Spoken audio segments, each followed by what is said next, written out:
સદીમાંનો સંપૂર્ણ ઇતિહાસ અને સત્ય પરચો સદીમાં ગુજરાત અને ખાસ કરીને ઉત્તર ગુજરાત, પાટણ, કચ્છ અને રાજસ્થાન વિસ્તારમાં ખૂબ જ આસ્થા સાથે પૂજાતી લોકદેવી માનવામાં આવે છે. ભક્તો તેમને શક્તિ, સત્ય, સન્માન અને રક્ષણની દેવી તરીકે માને છે. સદીમા વિશે અનેક લોકવાર્તાઓ, પરચાઓ અને ઇતિહાસ આજે પણ ગામડાઓમાં ગવાય છે. કહેવાય છે કે સદીમાનો જન્મ સિંધ પ્રદેશમાં થયો હતો, જે આજના પાકિસ્તાનમાં આવે છે. તેઓ રાજપૂત કુળમાં જન્મેલા અને બાળપણથી જ ધાર્મિક, સત્યપ્રિય અને પરોપકારી સ્વભાવ ધરાવતા હતા. તેમનો સમય એવો હતો જ્યારે સિંધમાં અનેક શાસકો વચ્ચે યુદ્ધો અને અશાંતિ ચાલતી હતી.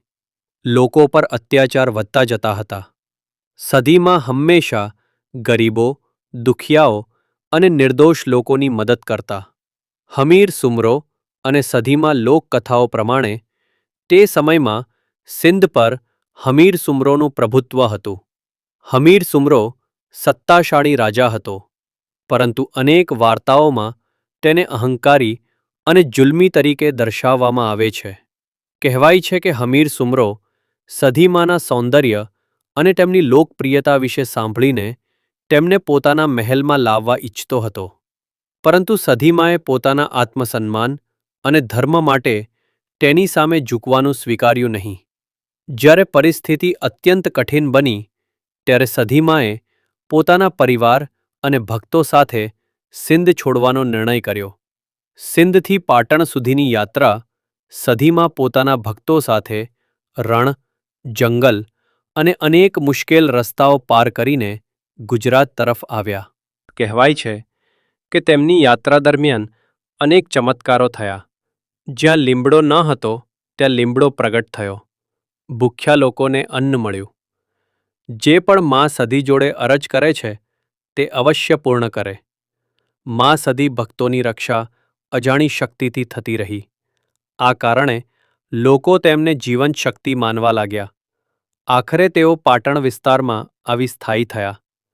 ત્યાંથી સદીમાની ભક્તિ સમગ્ર ગુજરાતમાં પ્રસરી.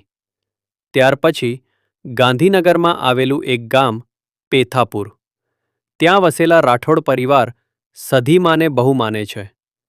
અને સદીમાના ભુવાજી નટુભાઈ અને કચરાભાઈ બંને ભુવાજી એ અનેક પરચા સદીમાએ પૂરા પાડ્યા છે. અને ત્યાં સદીમાના મંદિરે માતાજીની અખંડ જ્યોત ત્રિશૂળ સ્વરૂપે મા સદી પૂજાય છે. પ્રાચીન સમયમાં ત્યાં એક નાનું મંદિર હતું અને અત્યારે સદીમાના ભુવાજીના માર્ગદર્શનથી અત્યારે ત્યાં સદીમાનું નવું મંદિરનું નિર્માણ કર્યું છે. અને ત્યારથી જ લોકો પેથાપુરના રાઠોડની સદીમા તરીકે ઓળખાય છે. સદીમાના ઉપદેશ. સદીમાના જીવનમાંથી લોકો આ શીખ લે છે: સત્યનો માર્ગ ક્યારેય ન છોડવો, સ્ત્રીનું સન્માન કરવું, ગરીબ અને નિર્બળની મદદ કરવી, ભક્તિ અને વિશ્વાસ રાખવો, અહંકારથી દૂર રહેવું. આજે પણ સદીમામાં લોકોની આસ્થા. આજે પણ ગુજરાતના અનેક ગામોમાં સદીમાના મંદિરો છે. ખાસ કરીને પાટણ અને ઉત્તર ગુજરાતમાં ભક્તો માતાજીના ચરણોમાં માથું નમાવે છે.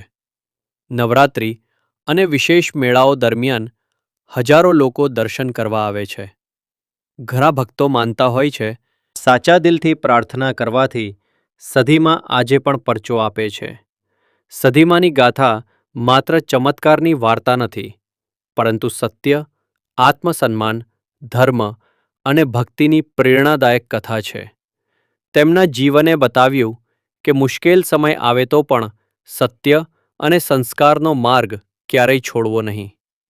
પેથાપુર ગામમાં ભક્તો સદીમાના ચરણોમાં માથું નમાવે છે. અનેક પરચા સદીમા પૂરા પાડે છે.